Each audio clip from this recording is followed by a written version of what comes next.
Okay, hello, first in robotics students and participants. Um, Mr. Arms wanted me to go over a Fusion tutorial for you all. So what this will be going over is some of the basic fundamentals of design and a few other things when it comes to creating 3D models in Fusion 360. My name is Arthur Barber. I am the program chair for Advanced Manufacturing Technology here at South Texas College. I've been chair for the last 3 years, and I've been here at the college for the last teaching for the last 10 years.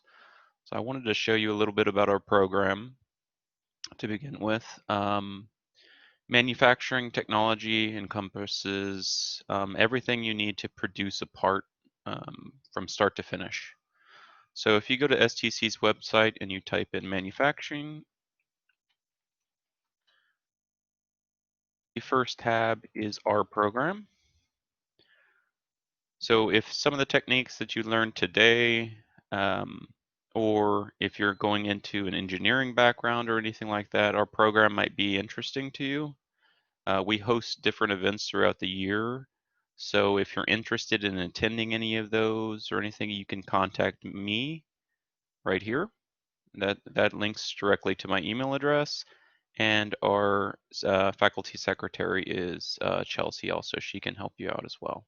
So this covers, a little bit about our program, the courses that we offer within our certificate, and our associates for manufacturing. We also have a mechatronics certificate, which teaches robotic fundamentals, DC-AC circuits, and a lot of the principles behind automation. Okay, so to move forward with this part, we are going to be utilizing Fusion 360, and where it's a little bit different than what, if you're familiar with CAD, what you might have used before, like a program, for example, Inventor or SolidWorks, or there's numerous other CAD programs out there. The main difference is within Fusion 360, and let me pop it up for you. Within Fusion 360, you have the ability to actually manufacture a part as well. So this is a CAD/CAM software. So CAD is computer-aided drafting, and CAM is computer-aided manufacturing. So to show you an example of a part, let me go. This is a good example. So this particular part is a part that's been designed completely within Fusion, and it's actually been machined within Fusion too. So here you have the option to do all different types of things, and we're going to go over some of those things today, but we're also going to design and create our own part. Okay. So let's go back, and I'm going to go over some of the basics when you first start Fusion for the first time. What you're going to see and what you're going to, some of the pitfalls you can kind of fall into if you're commonly doing certain things. So if you're using one monitor, you'll be provided with this blueprint. You can switch back and forth between different tabs on your monitor by pressing Alt on your keyboard and Tab. So you can go like that. I can go back and forth. Okay, so it's a good tip to get used to. You can switch back and forth very rapidly that way. You can also just click down here. Now, the first thing that we do whenever we design a part or manufacture a part is you have to kind of study the blueprint, okay? And we'll get into that in a second. But to begin with, in Fusion, if this is your first time, you're going to want to set a few defaults, okay? So by default, when you open up Fusion, it will look something like this, okay? Now what we want to do is we want to choose, of course, our document settings, which is going to be what unit that we're going to use, whether it's going to be in inches or it's going to be in millimeters. And when you get into things like blueprints, then you can choose what standard you want for those too. So ISO or ASME, there's different standards for metric or standard. Now, if you're commonly going to be using a lot of metric components, which it looks like most of the first robotic stuff is metric, by default, it's already set to metric. Now, personally, I do a lot of parts in inch, so mine's set by default for inch.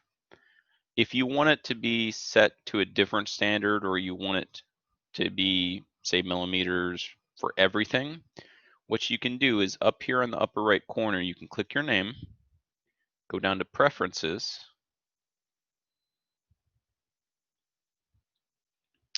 and over here on Default Units, you can choose, you know, inch, metrics, whatever you want, millimeters, centimeters, whatever units that you commonly use. And same on manufacture and same on simulation. In simulation, I have it set to English inch, but for this particular part, what I'm going to do over here, since mine's normally set to inches and I want it to be on millimeters, I'm just going to click Change Active Units right next to it. So those units I'm going to change over to millimeter. Now, sometimes I've had it happen where a student will go through the whole beginning process of designing a part, and then they realize, oh, that's why my dimensions look a little funky. It's supposed to be metric and it's in inch. You can edit it, you can change it later. But it's best to go ahead and start out at this process already set from the beginning.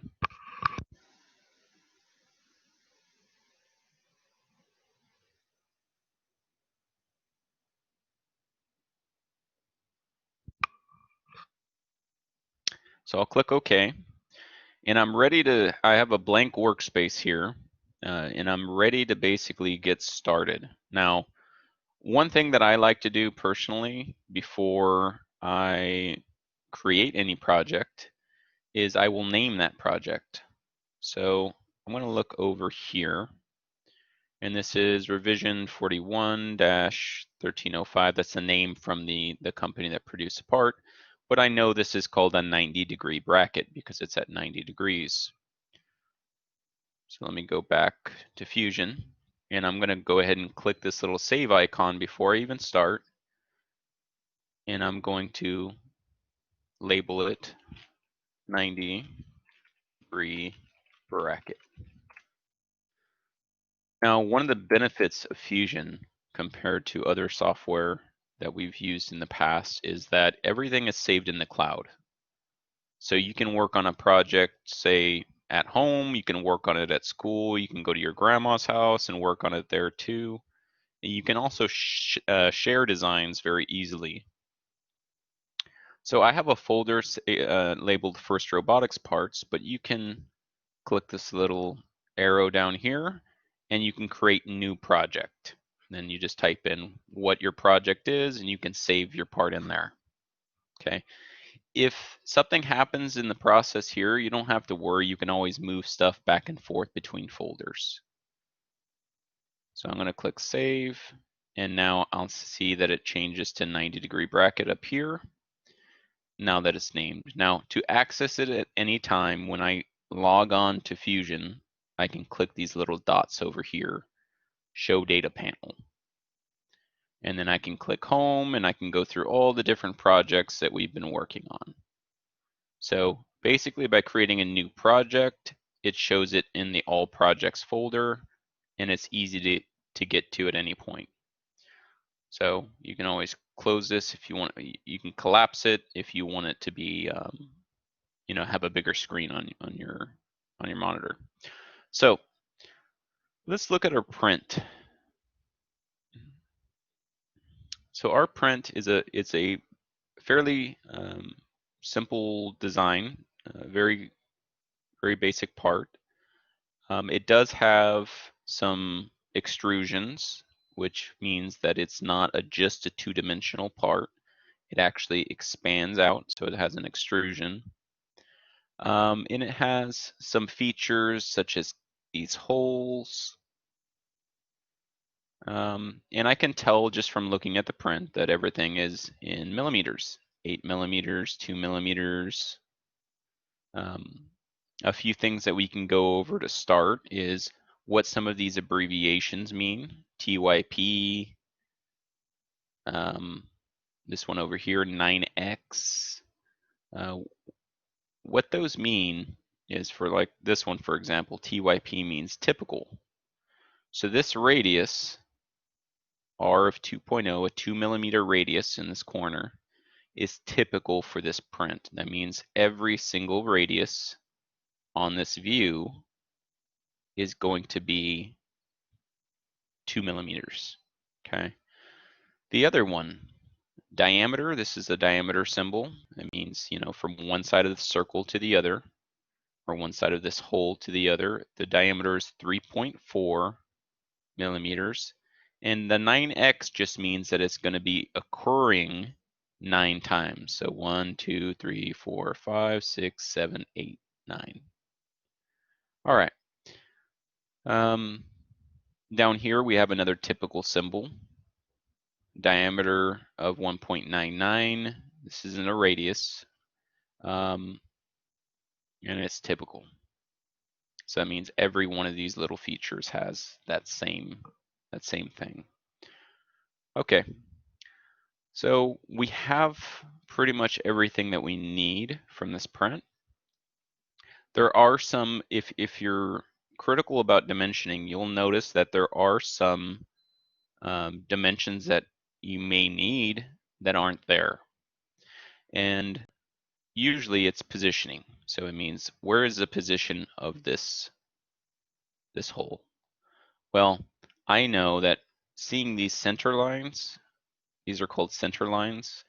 It's a long line with a little dash and then a long line in between. That means it's the center of an object, okay?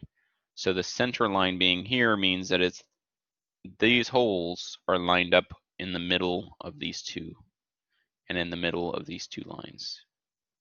So I know that if this is 14, I can put a line right down the middle of it and I'll be fine, and I can position all of these holes. So when we get closer towards the end, I'm going to show you how to actually just draw one of these holes and have it repeat all of the holes vertical and horizontally. So to begin with, we're just going to start drawing some lines, okay? And I'm not going to be very critical about the position of the lines. I'm just going to kind of sketch them out there, and then I'm going to define how long they are, how wide they are, how tall they are, whatever the feature is, and the orientation they need to be in.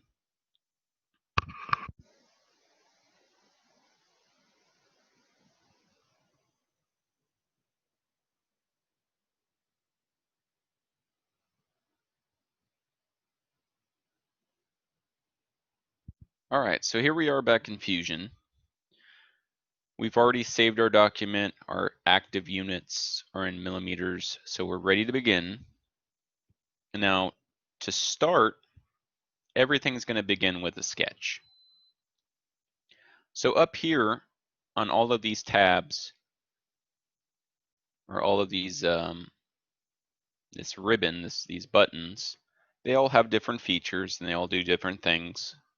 But for the most part, the way I always break it down is this create section here is going to be mostly for your two-dimensional stuff. And then the modify is going to be once you've taken this two-dimensional stuff and made it three-dimensional, okay? But the beginning of any part is going to start with a sketch. So we're going to click Create Sketch. Okay, it's right here. Now you have, this will pop up on your screen, and it's basically choosing what plane that you want to start out with. You can start pretty much in any plane that you want, but for things to work out easier in the end, it's sometimes better to start on a particular plane. And you can usually see that view in your blueprint. So this is our front view, and this is used to show the biggest amount of detail in our part. Front views are normally done like that in manufacturing. So the front view is the one that shows the most about the shape of the part. Okay, so we're going to start with our front plane. So our front plane is actually this one.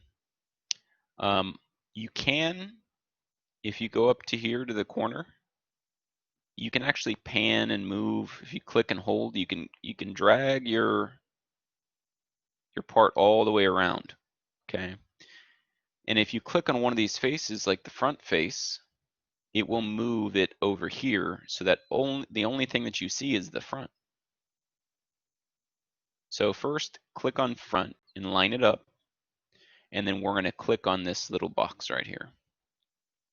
When you click on the box, it'll center it in your view and move it a little bit down because you're going to be drawing most of everything in this quadrant.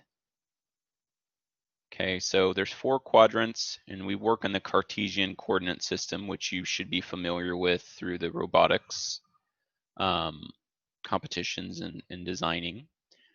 So we're going to work in quadrant 1. It's not very critical when it comes to manufacturing on this part because we'll actually set our coordinate system separately in the manufacturing side. Right now we're only designing. So let's go back at our print and let's define the outer boundaries of our part. So we could draw this as 2 separate rectangles, one vertical, one horizontal. There's lots of ways to accomplish the same goal when it comes to drawing in CAD. There are some that, you're emailing me, Mr. Arms. There are some that are a little bit more efficient than others, okay? So what I want to draw out is I want to draw out 2 lines that are 46.5 millimeters long. One that's going to go to the right and one that's going to go vertically. Okay, so let's go back over here and I'm going to click line. Now when I click line and I move it over to the center of my grid, which is this little icon over here, it will snap to it. So I'm going to place my first point here. I'm going to click and let go, and then I'm just going to drag my mouse to the right. Now, I can move it up or I can move it down, but you should see that it automatically will snap when it's at 90 degrees, and you'll see that it's 0. Okay, so what was that number? Pretty sure it was 46.5 millimeters. I'll just press enter. Yeah, it was 46.5 millimeters right here. Now, when let me actually zoom into this bottom portion. That top view really, so you can see it a little bit clearer. Front view. From here, I'm just going to do my basic sketch, and then I'm going to define where I want it to end, basically. Okay, so let's go back over here. Now, what I was talking about on fully defined is once the line turns black and it's actually dimensioned, then it becomes fully defined.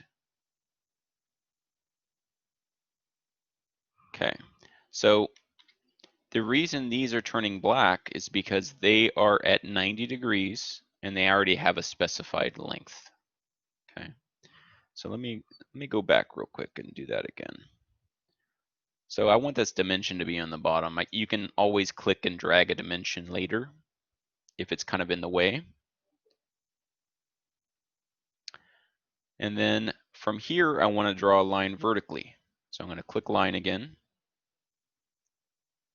go to the center, I'm going to click there, and I'm going to drag it up. And I'm going to, before I click, I'm going to just type in 46.5 and click enter. There we go. We have two of our outer boundaries. If we look at our print, it's basically this line and this line. Okay. Now we have options. We can draw two random lines coming like this to create these two outer edges. We can also draw a 14 millimeter long line coming up over here. Or we can do on offset. Okay, so I'm going to show you two different ways of doing it. One way I'm going to do on this side, the other way I'm going to do on this side. Okay.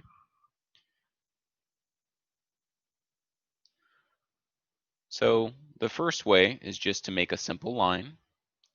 So I'm going to bring it over to here, and as I approach, you'll see it snaps to that endpoint, and I create a little box on my part. Let me zoom into it so you can see it. So it creates a little box on my part right there. So when it does that, it knows that it's at the end of a line, and you can snap to it and draw your line out from there. Now, if you look at the beginning of that line that we're creating, you'll see a box is still there. That's a symbol for 90 degrees. So that's letting you know that you're creating a line 90 degrees to this other line right here, this second line that we drew. So this needs to be 14.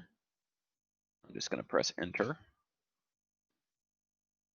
And then I'm going to create another line. And the shortcut to create a line is just typing in L on your keyboard. And I'll just drag this down, and I'm going to make sure that it stays at 90 degrees. And I'll feel it. You can feel it when it snaps at 90 degrees. So I'm just going to kind of exaggerate this and bring it further down than I need it to be. Okay, now if you've already created all the lines that you want to create here, you can also just press escape on your keyboard and it will get rid of this stuff. All right, so the next thing is I want to show you an alternative or an alternate way of doing it. So there's this little icon right here. It says offset, and it says copies the selected sketch curves a specified distance from the original curves. So you can click on that line or click on this offset, and then I'm going to click on this line right here. Now, by default, it's going to go one direction or another. I want it to go 14. If you look, the red line that it's going to create is basically the wrong way. So over here on this offset menu, I'm going to click flip. Now that it's flipped, it's created it up here, and I'm just going to click OK.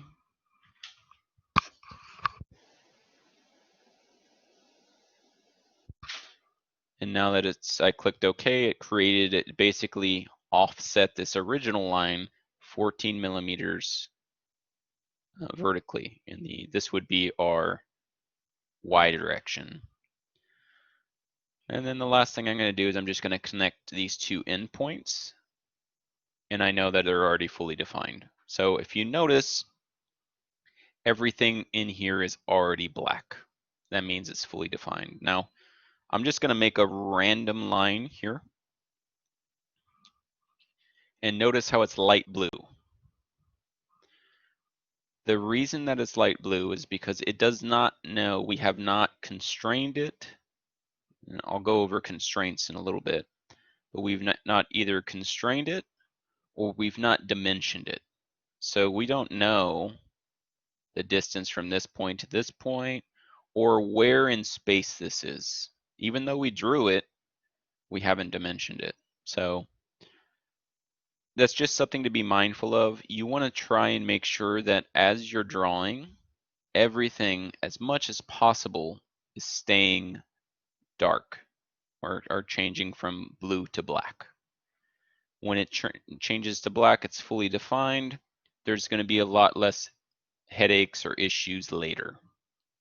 So I'm going to go ahead and click on this line I created over here and just press delete on my keyboard to get it out of the way. Okay, so a few more things that I want to cover here before we go back to our blueprint is sometimes you'll have overlapping entities like this where they cross each other. Okay, to get rid of these, all you have to do is this little scissor icon up here, which is trim on your keyboard. All you have to do is click on it, and then you can either click and hold on your mouse and you can drag it through icons that you want, or you can click it one at a time. Now the section that is purple is a section that's going to be removed. And sometimes you get an error here where it says a constraint or dimension was removed during the operation. Okay, and what that can do is it can make your print underdefined. Okay, and that's the term that they use in SolidWorks.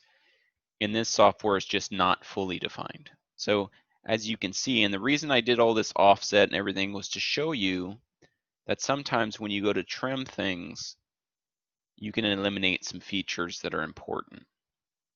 So this one in particular is not fully defined because of this dimension being deleted when I trimmed. So I'm just going to click up here where it says sketch dimension. And if you notice, when it pops up this little icon that gives you a description, sometimes it'll have a letter next to what it is. So this is a lowercase d next to sketch dimension. When it shows that, it means that there's a keyboard shortcut for it. So if I press D on my keyboard, I'll see that it pops up the little icon to measure. So I'm just going to click that line, and I'm going to click the bottom line, and I'll just move this somewhere over here and click. I can edit that dimension, but I don't need to. It's already set at 14 millimeters, so I'm just going to press enter. Now it is fully defined again.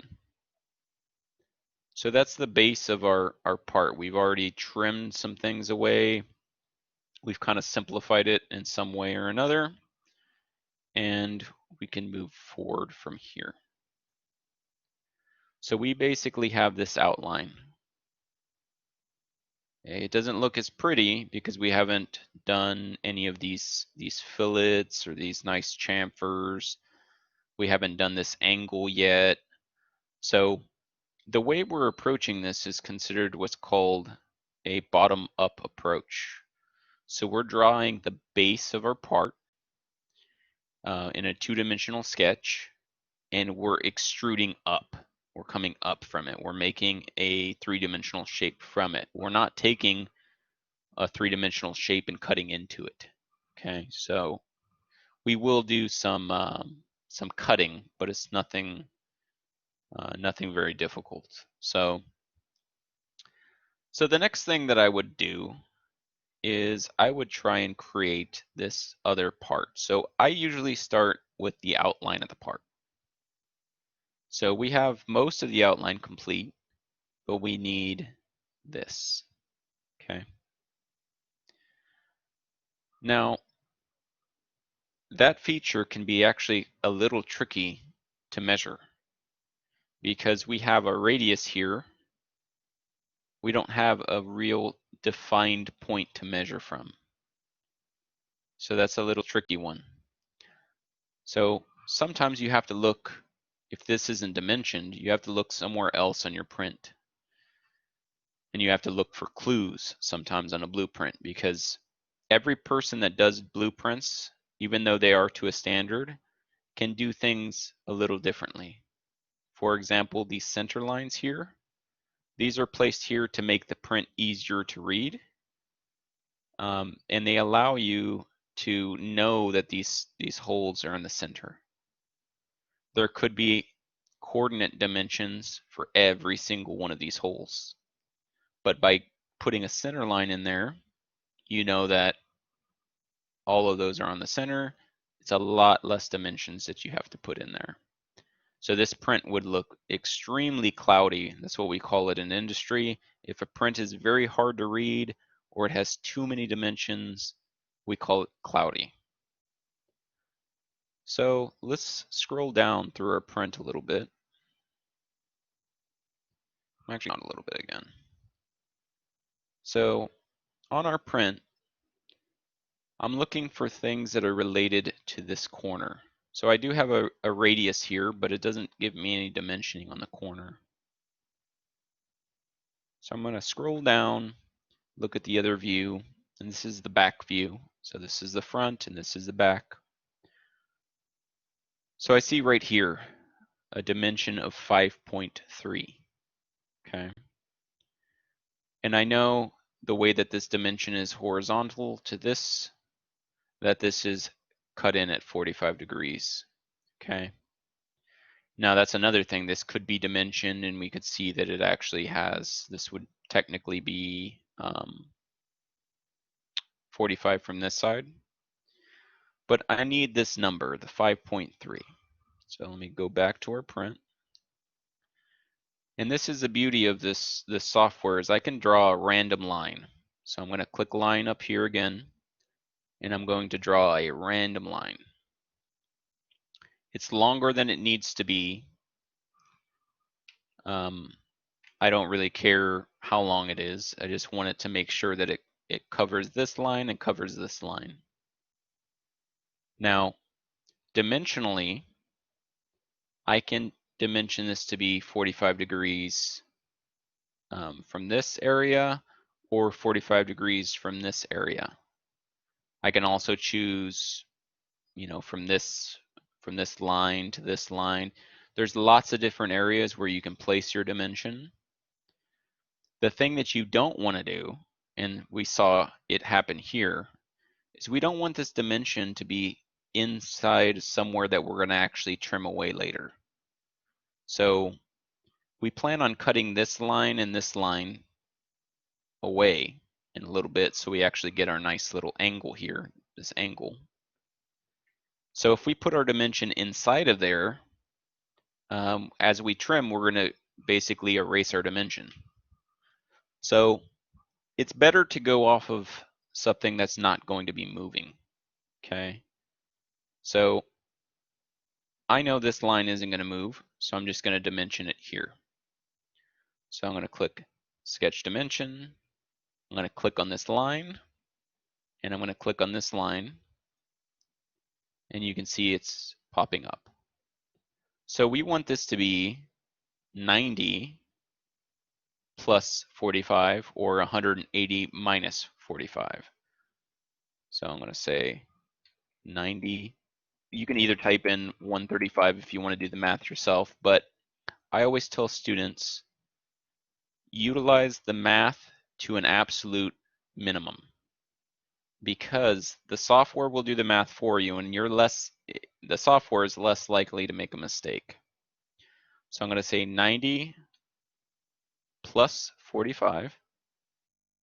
And as I press enter, it'll automatically do the math for us. And we see that it's 135 degrees. Okay. Now it may look a little off or look a little weird because this might be distanced further this way. It might be further to the right or the left. So it's going to look a little off. But that's okay because we're going to actually dimension to the center. Okay. So what I want is I want to make sure that there's an actual distance between this line and here. And if we look at our print, it's 5.3 millimeters. So right here on dimension, I'm going to click on this point,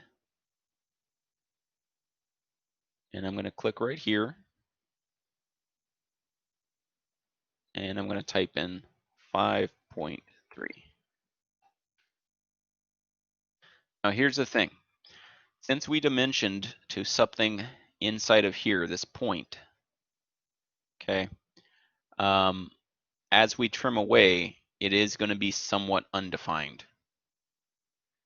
But we're going to add some features in here that make it fully defined later. So don't worry.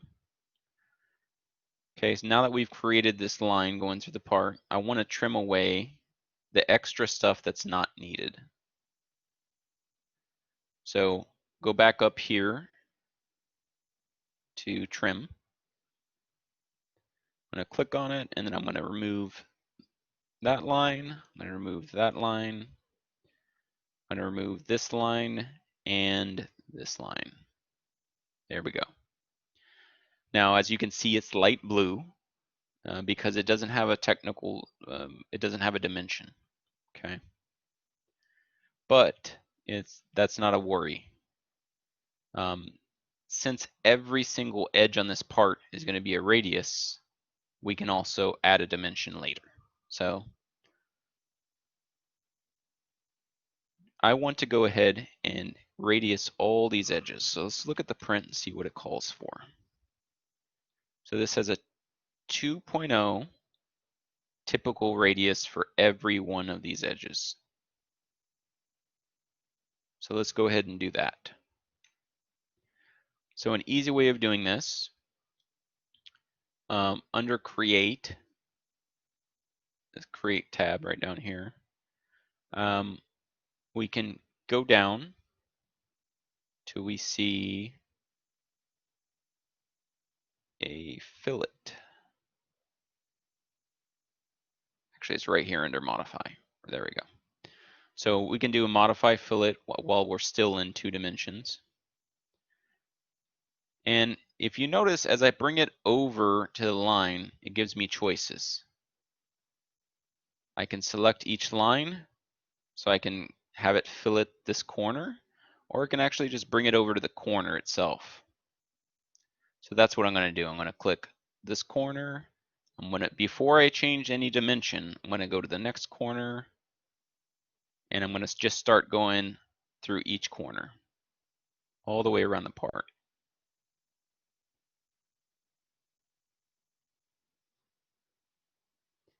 And the last one is over here, this corner. So I'm going to zoom into it. And don't worry, if you select something that didn't work out quite right, you can always click on it again. You can always press Escape on your keyboard. And last case scenario, you can always undo something. So over here on Undo, there's a little arrow next to it, triangle. You can see all of the history that you've done, and you can actually undo any of those things in the series, okay? So I've basically filleted every single one of these edges. The last thing I'm going to do is I'm going to change the actual dimension. So I'm going to double click on this dimension where it says 5.0 millimeters, and I'm going to change it to 2.0. Press enter, and there we go.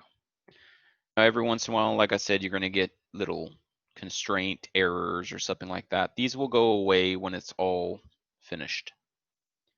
But everything stayed black. All the corners now have these fillets. And you'll notice you're going to see a lot of these little symbols here. This one's a tangent symbol, tangent symbol. This one's perpendicular. This one means equal. You're going to see a lot of those. And those are called your constraints. Okay. The way I always describe these as are the limits that you place on your sketch or your model to keep it from either moving, from rotating, or to make sure things are symmetrical or exactly the same size. So each one of these has its own feature, right? This very first one, horizontal vertical, means that, hey, if I draw a line up here and I want it to be lined up vertically to this line, I can click there and click both lines and it'll do that for me.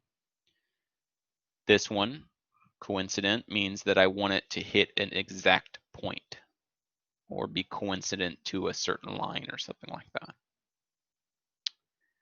Tangent just means that we want something like this curve to be tangent to this line. That means, as you can see on the icon, the line is on the outer circumference of a circle, and it only touches on one point. The next one is equal. That's pretty self-explanatory. The next one is parallel. So this is an example of a parallel line. These two are parallel to each other.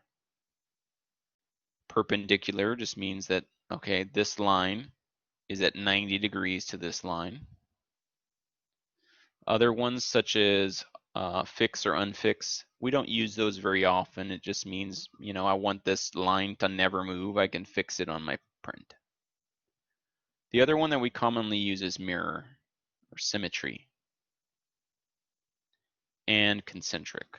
Concentric just means that two circles share the same axis. So that means that, for example, if I draw a circle out here, and then I draw another one out here, these are not concentric because they do not share the same pivot point or axis. So if I clicked concentric, I can click on this first circle and then click on the second circle, and look what happens. They become concentric. So sometimes we'll use this to make sure everything's lined up before we actually make something.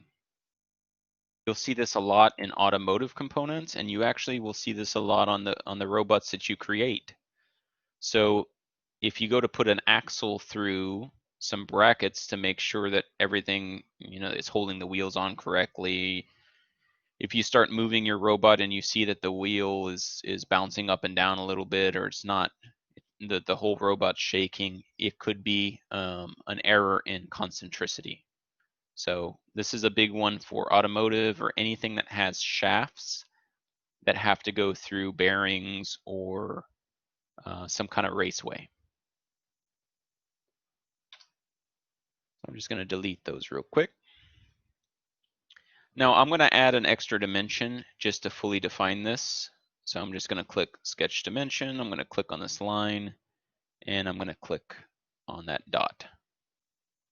And I'm not cared in any, I don't care what this dimension is. I just want to press enter and make sure it is fully defined, my print. Okay, so let's look back at this blueprint. So far we've created the outer outline of the part. We have everything we need other than these holes. So these holes are of a specified size, 3.4 millimeters, and they are halfway on each edge. So halfway between these lines. So I know if these are 14, I can just say 14 divided by 2, it's going to be 7, and then 7 up. So I'm only going to draw this one circle and dimension this one circle, and the rest we're going to use a feature in the software to create. So let me go back. So I'm going to click on circle up here, C on your keyboard, and I'm going to put a random circle somewhere in the middle of my part. I'm going to make it, and I do this a lot, I put it in the wrong spot so I can actually see it move when I dimension it. Because sometimes if you put it visually really close to where it's supposed to be, you can forget to dimension it because it looks like it's right. So I always put it in a random spot very far away. So I'm going to say 3.4 is the dimension on it. I'm going to press enter. Now if you notice, just like everything that we've talked about so far, it is light blue because it is not fully defined. We do not know the position where this is. We know the diameter, but we don't know how far to the right, how far to the left, how far up or down it is. So we need to use Cartesian coordinates, x positive, y positive, x negative, y negative, whatever it is, to actually define where it is in space. So this particular circle we know is in the middle of these two, so we can actually use a symmetric function, but I'm actually going to dimension it out. So I'm going to click Sketch Dimension. I'm going to click on my origin, which is the origin's always where your coordinates meet, or in CAD, it's where your coordinates meet. But on your part, you can have an origin based on a feature. So I clicked up here, Sketch Dimension, click my origin, and I'm going to click my circle. And notice how by default, the dimension is a little bit out of orientation, right? So it's lined up at an angle. Okay, I want it to be lined up horizontally. So actually, if I move my mouse below my y-axis intercept, you can see it changes. Alternately, you can move to the left and have a dimension here too. So several ways of doing it. So on this, we want it to be 7 millimeters on our Y. So I'm going to say 7.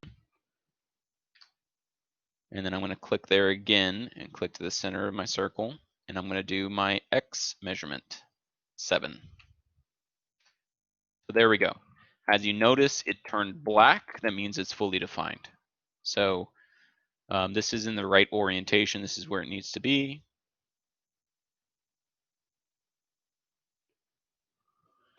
And we're ready to go from here and to expand it out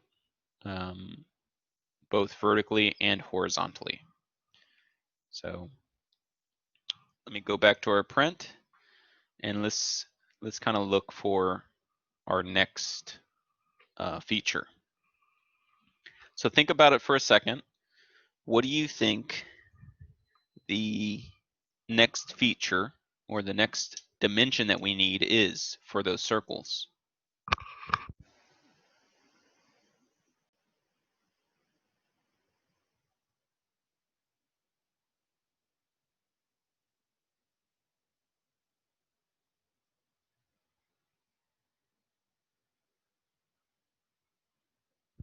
Okay, if you said the spacing, then you're correct.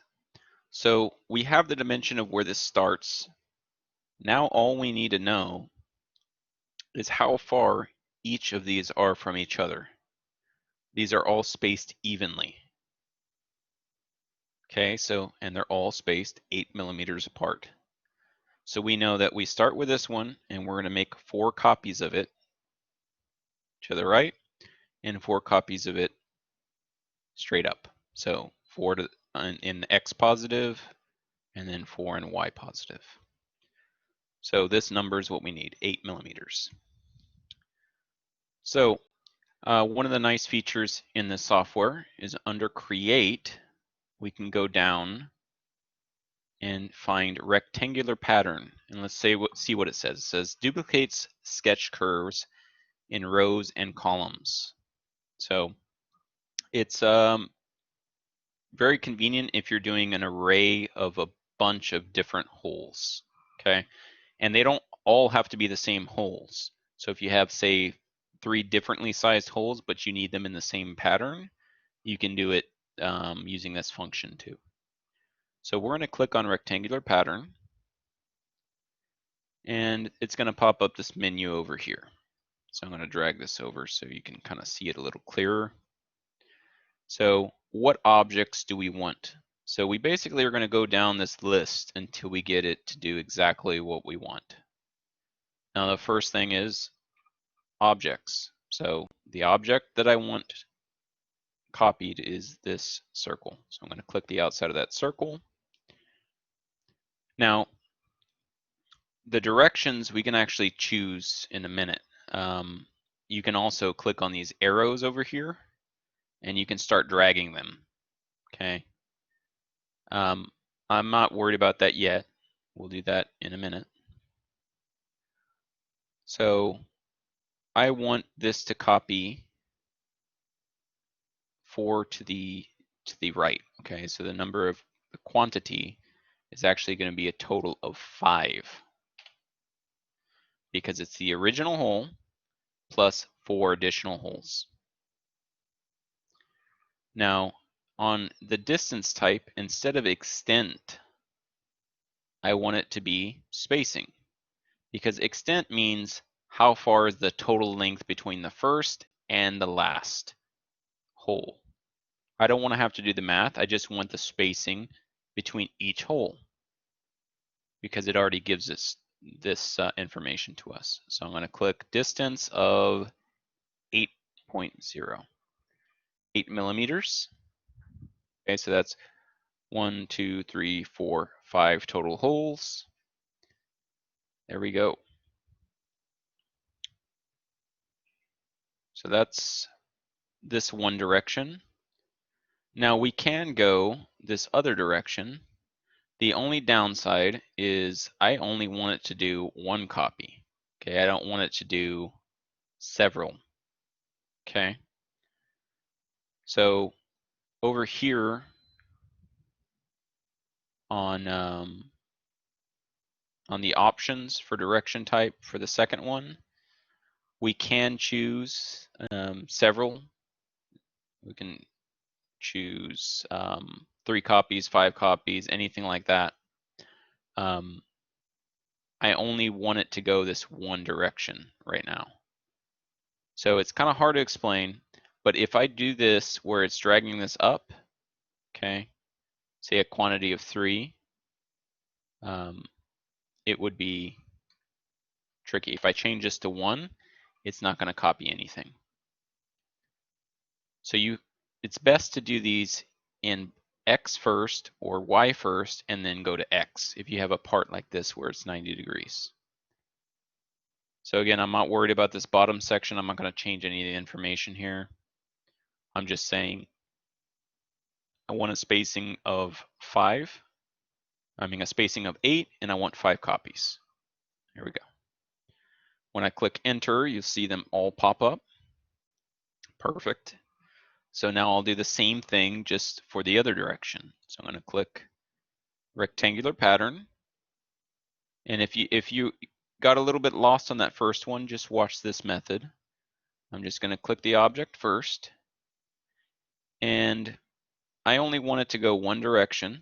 So I'm going to make sure that my spacing is correct. I'm going to say 8 millimeters, 8.0, a total quantity of 5, but I want it to go vertically.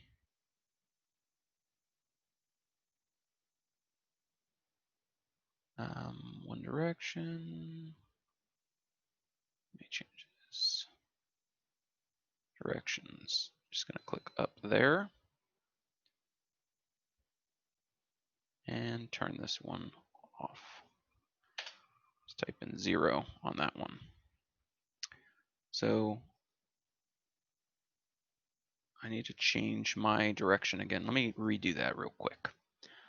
So up here, I'm going to click rectangular pattern. I'm going to select that direction. I want it to be going vertically right there. So make sure that it switches to this arrow. So I click the vertical line, and then I'm going to say my spacing. So spacing, quantity of 5, spacing of 8. There we go. So you can kind of get trapped up on choosing what direction you want to use. Okay, so just make sure that you either select a line or you click on the arrow and make sure that it's going that way that you want. What I don't want is this to copy a bunch of circles over that I have to go back and delete. So these are the settings. You can pause it here and make sure that yours match.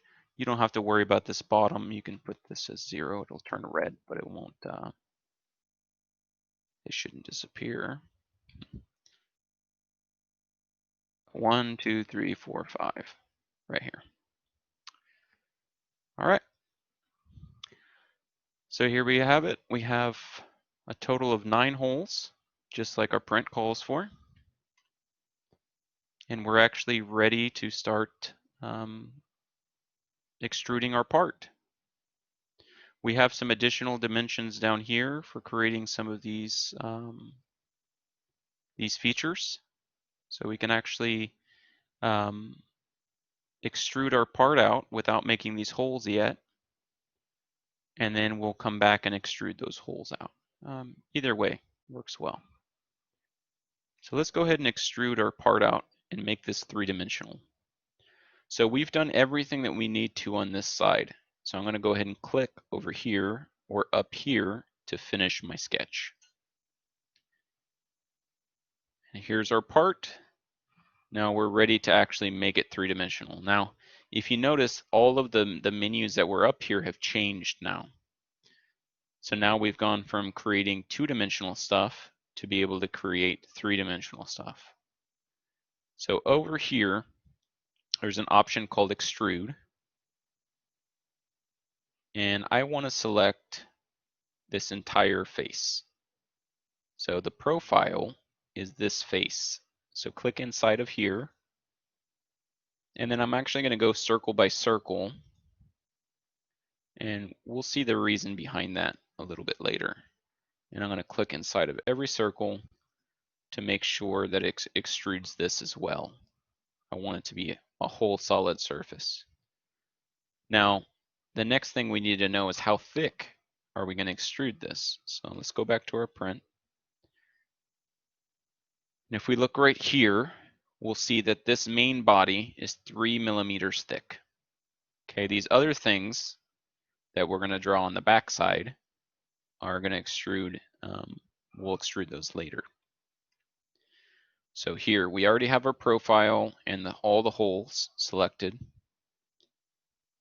We're going to choose, you can choose whatever side that you want it to extrude from. It doesn't really matter on this right now. But over here or over here, we're going to specify our distance. So I want 3.0. And by default, it's going to do new body, which we saw on the menu. So there we go. We have a three-dimensional part now. Now it's three-dimensional, but it's kind of boring still. We need some more features to make it look nice. But I'm not really worried about those features quite yet. Okay. What I do want is I want to be able to see those holes. Because right now they're technically two-dimensional and they're not visible. So a nice feature about Fusion is that over here you can turn on features that you've used. This is somewhat similar to the history tree in SolidWorks. But in Fusion you have history here and you have history here on the bottom. So I'm going to click over here on Sketch. Click that arrow. And if you notice Sketch 1, which is listed, doesn't have the little eye icon highlighted. It shows a little cross mark through it. That means it's not visible. So if we click on that little eye, we can see our sketch pop up now. So it's important because we're going to use this sketch for some of our other features on the backside right now. Okay. So a nice thing about this software is we can actually, if we hold Shift on our keyboard and we click on our little roller ball on our mouse, you can pan it around. But that's not it. There's also options. If you click up here, you can basically do the same thing and pivot it around. Okay. You can also click on any corner and it will line it up with your view. You can click these arrows over here and you can rotate. And you can also click the home icon to view it like this. Okay. What we want is we want to line up the back view. So I'm going to rotate that over till I see back. Now the reason we're doing this is if we look at our print, this back view has some other features, these little bosses. These are called bosses. They extrude out from our surface. So we're going to go ahead and draw those.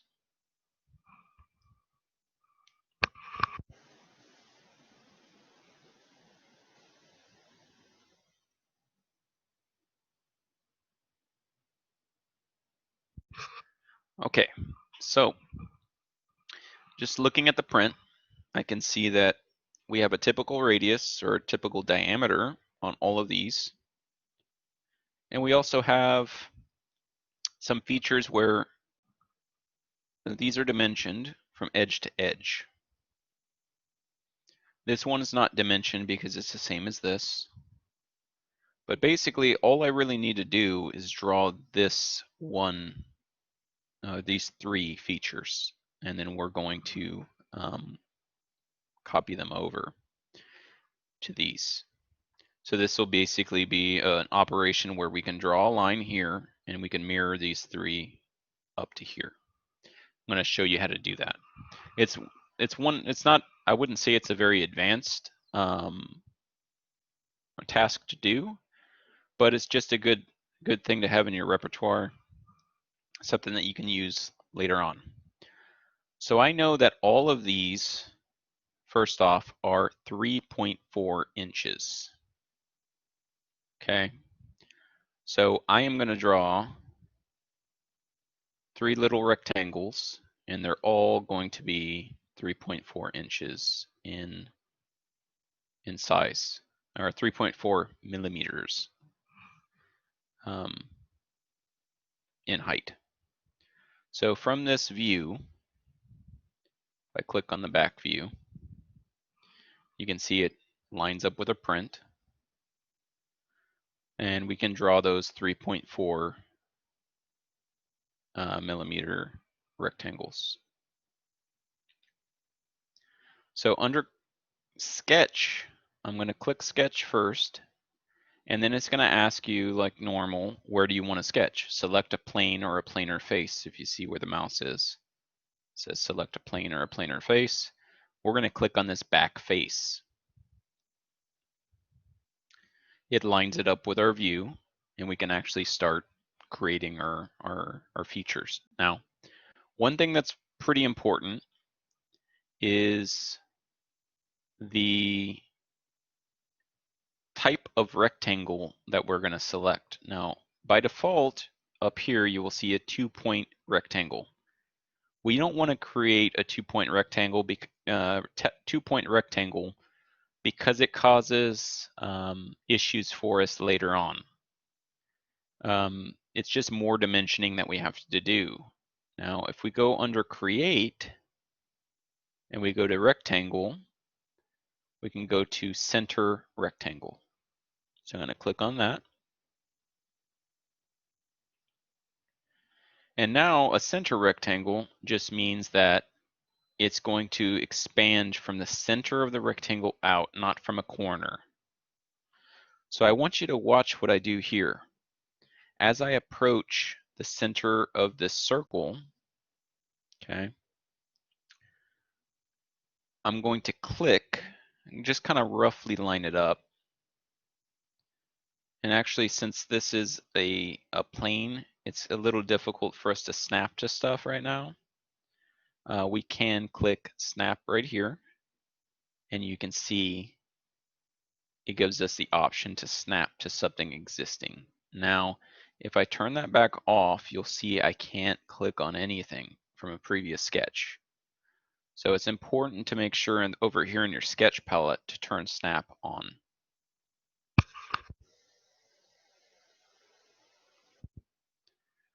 Okay, so I'm going to line my mouse over here to this circle, and I'm not going to click yet. I'm actually going to start dragging it to the left, and it automatically will stay lined up with it as long as I don't move vertically or horizontally, or just vertically in Y positive or Y negative. I'm going to bring it back to this circle and snap it to the left. It's also snapping to my grid, and I'm just going to place my center point. I'm going to click there, and I'm going to make this way bigger than it needs to be. Okay, so I know if we go back to our dimensions, right here it's supposed to be 3.4 millimeters high by 5.89 millimeters wide. Let's go back. So I'm going to type in 3.4. I'm going to press Tab and type in 5.89. So that creates my rectangle. It's going to be completely blue because there is no dimension or there is no orientation of where it is. It's still floating around here. And to actually show you, if I drag it left and right, I can actually reposition everything about this rectangle. So I just want it somewhere kind of close, and I will line it up using constraints. Okay, so the first constraint is I want this left side, if we look at our print, this left side lines up with this left edge. So we're going to use our first constraint that we'll actually click on.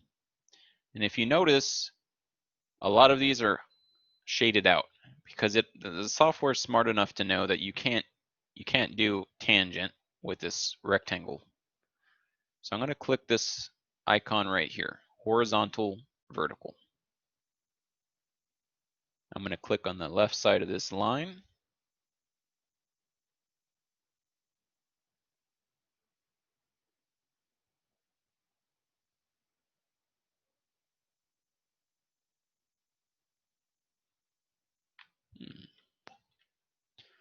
Do it again. Okay. So sometimes it grayed everything out because I was still in the motion stage. So I'm going to press Escape on my keyboard first, and then sometimes it'll give you that little bit of a kind of an error, but it's not an error. Just press Escape a couple times on your keyboard. So I'll click horizontal, vertical. I'll click on this left side, and I'm going to click on this left right here. Again, left side. Turn snap off.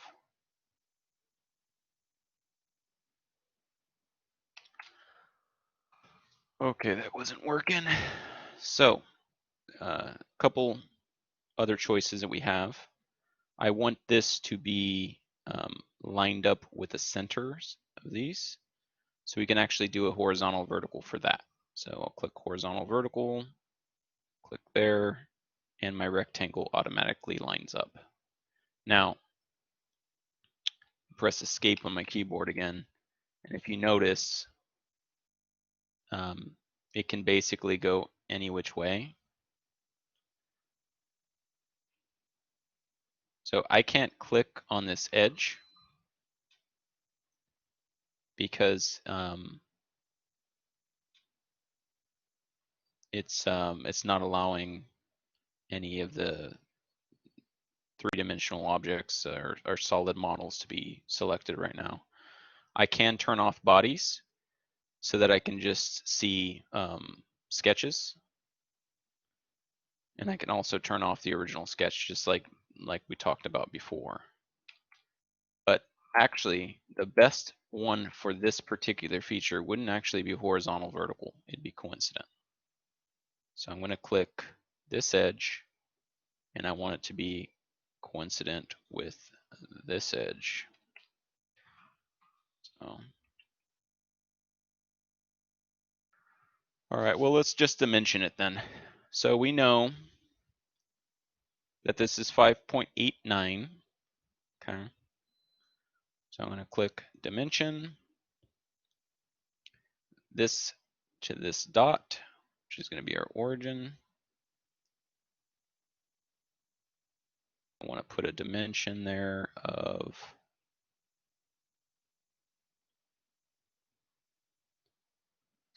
actually drag this over. Delete that dimension. I'm going to drag this to the right first, make it a little easier for us to read. Then I'll click dimension, I'll click on the center, I'll click on this and do a dimension of 5.89 divided by 2. There we go, it lines up. So every once in a while you'll have something like that where it won't allow you to snap to it. It's kind of a weird thing, but This is basically what we need.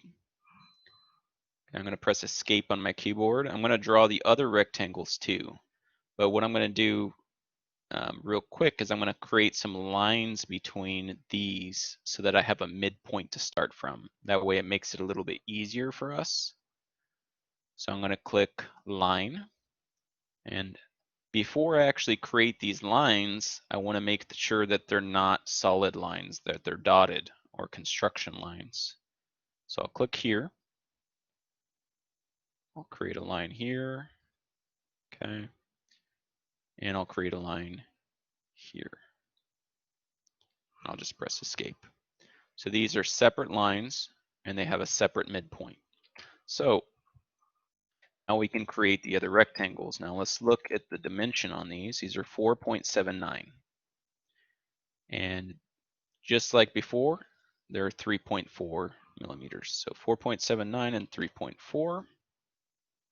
So go back to rectangle, go to center, and I can snap, if I move my mouse, I can snap it to where I see that little triangle pop up. That's the midpoint symbol.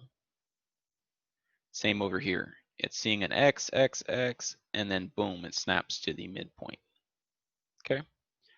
So I want to make sure that I'm on that little triangle, and then I'll click, and I'm going to type in 3.4 tab 4.79.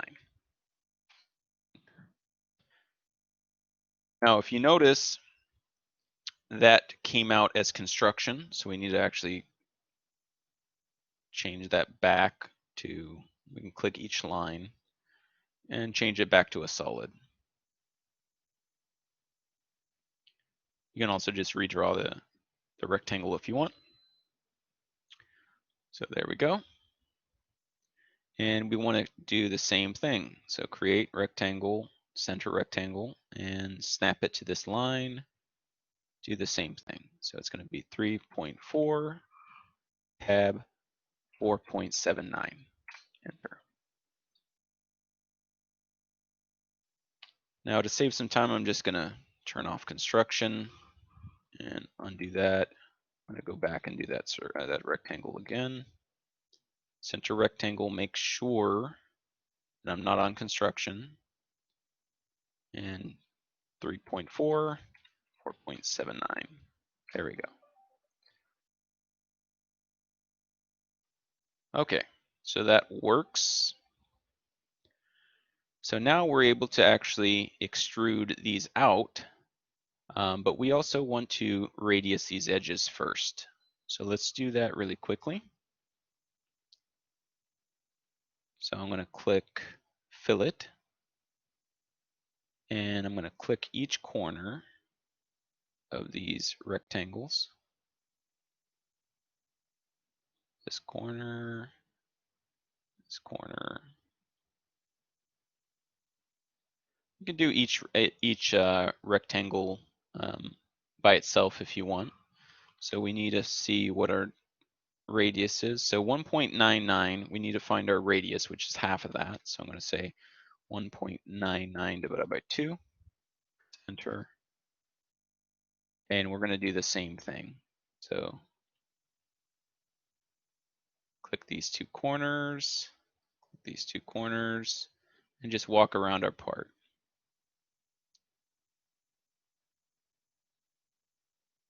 I'm going to say 1.99 divided by 2.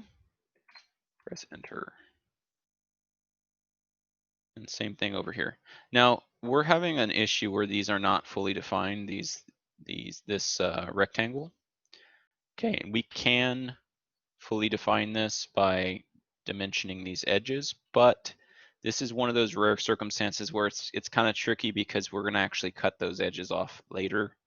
So it's okay to leave these as fully not fully defined, these two edges, because in the process of creating a solid model, it's going to chop them away anyway.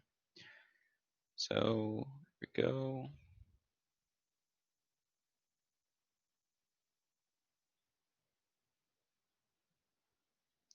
And there we go. Enter, and we have our pieces right there.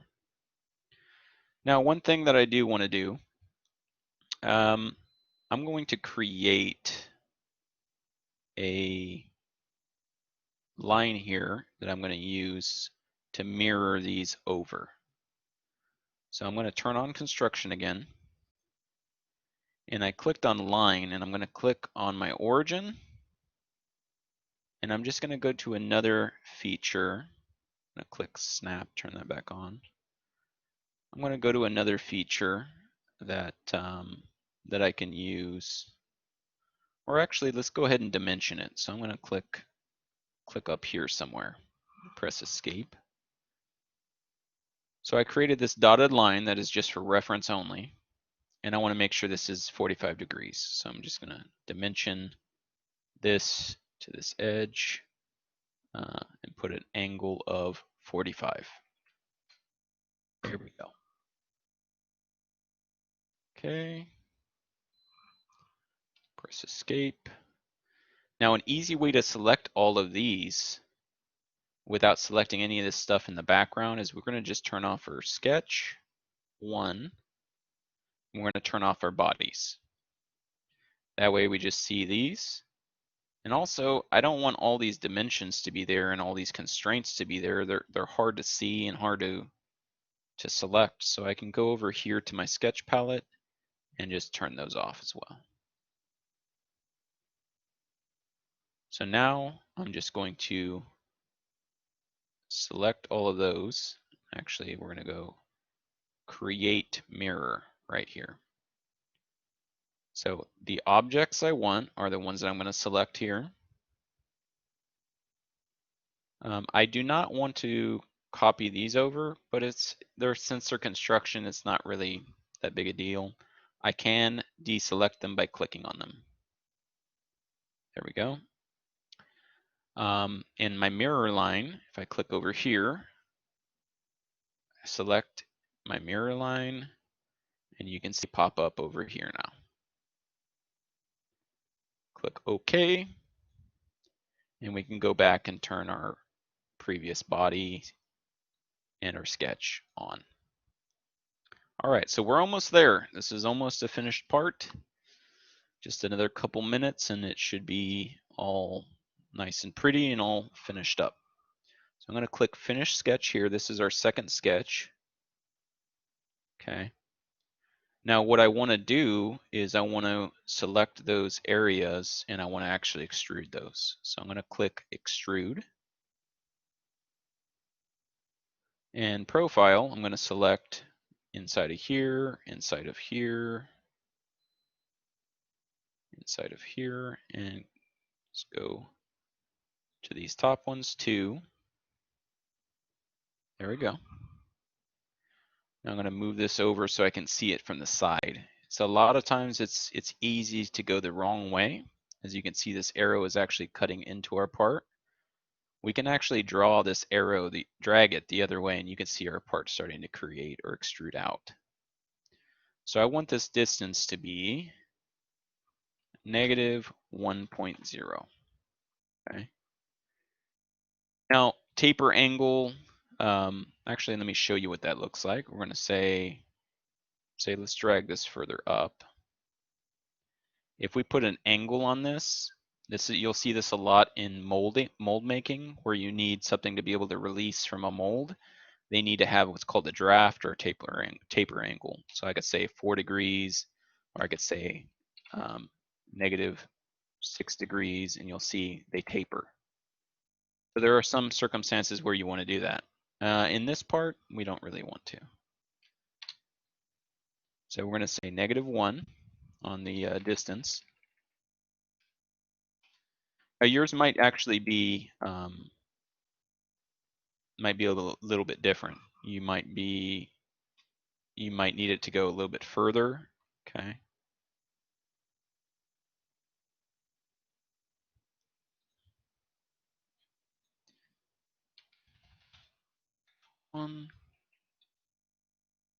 You got to make sure that we pop in something for the taper angle. It's a little glitch in this software. Now, I want this operation to join. There are other options such as new body. but joining allows us to be one solid model. So you want to make sure to do that. There's sometimes where you don't want them to be, but in this case we do. So we'll click OK, and there we go. So our part is starting to look a lot better. Now, the reason that I waited for these to be cut out is because of this. If we look at our print and we look closely, you can see that these edges have the circle cutting into them. So I want to be true to the print, so we're going to actually cut those circles out now. So these are what we're gonna extrude. So we're gonna click extrude, and we're gonna go and select each one of these circles.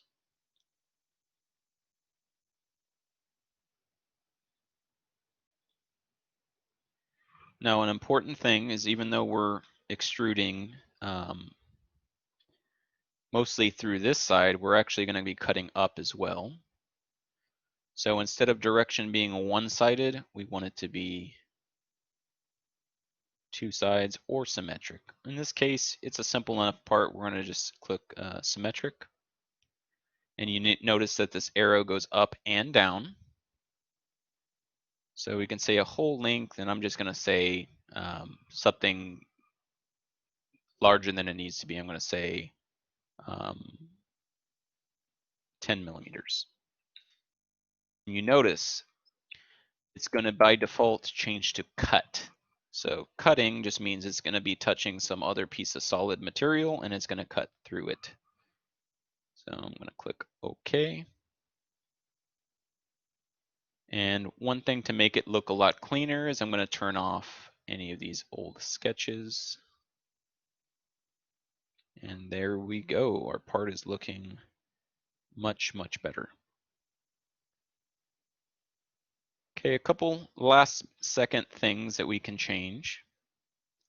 I want to do a fillet on all of these faces. So I'm going to click fillet. I can click this face, and I'm actually going to drag my mouse around and click this back face too. Okay, we can actually click the tops of these pads if you want. You can play around with it, but we want to do a 1 millimeter. Yeah, 1 millimeter fillet should look good. Actually, that won't work. We're going to go 0.5 millimeter. There we go. So sometimes like that for example, because of these pads being 1 millimeter, it would have been too big. I just wanted it to be big enough so that you can see it. Now, say you see something that you don't like these. I don't want these corners to be radiused or filleted. I can actually go back and instead of these two faces, I can click X on them, and I can do one at a time and choose, you know, a certain feature. It doesn't have to be a face. It can also be an edge. I can click that edge, and you can see if I click OK, if I type in 0.5, click OK, you can see that it does the fillet for you right there. So fillets are very important in manufacturing because you don't want people to cut themselves when they're handling the parts that you make. So fillets and radiuses or radii are very important. And actually, just a little bit about some engineering things in here. The reason you have edges like this, where there's either a radius or a fillet going into an angle, is to help prevent stress risers. Okay, in manufacturing, we also have to know that everything that we're cutting is going to be cut most of the time using a circular cutter. So you can't have really, really sharp corners on the inside of your parts. It can be sharp on the outside, but the inside, something's going to have to come in here and cut it away. So we have to be mindful of that. So those are some of the design considerations when designing parts. You have to design for manufacturability or ease of manufacture. So this part would be very easy to make, and perhaps on a tour or something in the future, if you guys want to come see us at the tech campus, we can show you how to make something like this out of aluminum or steel or some other material, even plastic. With this software, we can do quite a bit. So that's it for this. If you have any questions, I can do a follow-up on this video so that you can ask those. Also, if you want to contact me, I left my information at the very beginning of the video. We look forward to seeing you over here, and that's it for this one. Have a good one, everybody.